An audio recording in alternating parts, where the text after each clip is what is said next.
Vamos a analizar un poco lo que han sido estas últimas horas de la cumbre de la OTAN allá en Vilna, en Lituania, el impacto en el conflicto bélico entre Rusia y Ucrania, en la reconfiguración, claro, de las fuerzas en el continente europeo, pero quizá también interesantísimo, pues, analizar lo que está pasando con Rusia y su influencia en nuestro continente. Jorge Castañeda, ex canciller de México, colaborador de CNN, está ya con nosotros. Qué gusto saludarte. Jorge, digamos que, ¿cuál sería tu resumen? ¿Qué tal, Gaby? Un gusto también. Pues mira, yo creo que todo el mundo saca algo de la cumbre.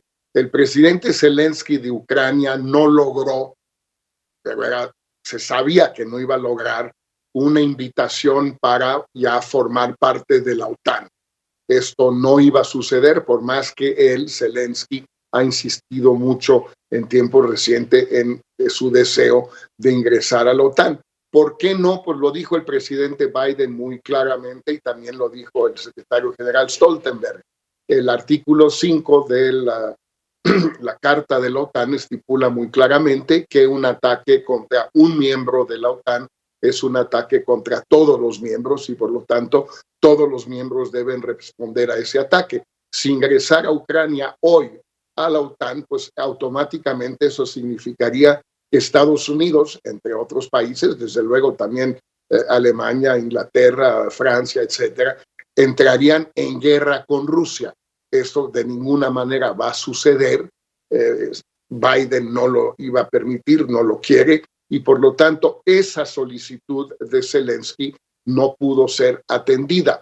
Pero a cambio del rechazo, entre comillas, por previsible y previsto, Zelensky sí obtuvo una serie de garantías muy importantes de seguridad por parte de los países de la OTAN y de Estados Unidos en particular, un discurso muy vigoroso de Biden ahorita en Vilnius, en la clausura, o al terminar, pues, y también, Gaby, creo algo muy importante, un compromiso de la OTAN y de Estados Unidos de que cuando termine la guerra, Ucrania formará parte de la OTAN. Y esto es algo de enorme significado para toda Europa y para Rusia también. Háblame de la influencia de Rusia ahora con esta, bueno, Suecia, el miembro número 32 de la alianza, lo que representa en términos territoriales de este flanco de la OTAN, por un lado, evidentemente a nivel militar, pero la influencia de Rusia también como resultado de este encuentro hacia nuestra región, Jorge Castañeda.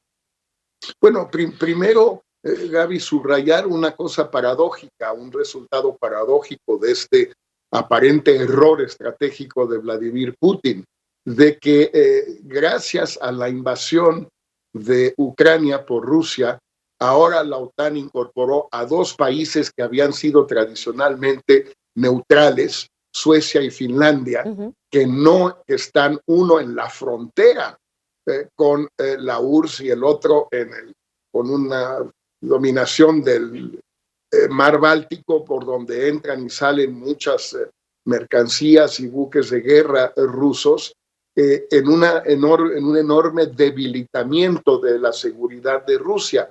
Pero además ya hay el compromiso que justamente Putin no quería que se diera de que Ucrania ingresará a la OTAN cuando termine la guerra, que va a ser un compromiso muy difícil de deshacer más adelante. Entonces, esto representa un enorme debilitamiento de Rusia, obviamente no buscado, no deseado, pero que ha tenido lugar. Ahora, ante lo que comentabas, Gaby, está Rusia en América Latina, pues sí, en algunos países empieza a haber una presencia rusa o si no, una cierta cercanía, una cierta simpatía, un cierto alineamiento de algunos países con Rusia en este conflicto. Desde luego, el caso cubano es aparte porque se remonta a principios de los años 60, cuando se trataba de la Unión Soviética. El caso de Venezuela también hasta cierto punto es aparte, porque ha habido una relación estrecha entre Rusia y Venezuela desde hace unos 20 años. Lo que es más interesante es cómo países tales y como Brasil, Argentina, Bolivia, hasta cierto punto México, aunque en menor medida, pues sí han buscado, si no tomar el partido de Rusia en el conflicto con Ucrania, por lo menos no tomar el partido de Ucrania. Brasil ha votado de maneras distintas en la ONU a propósito de resoluciones así. México ha sido muy consistente, pero al mismo tiempo el presidente López Obrador habla de neutralidad.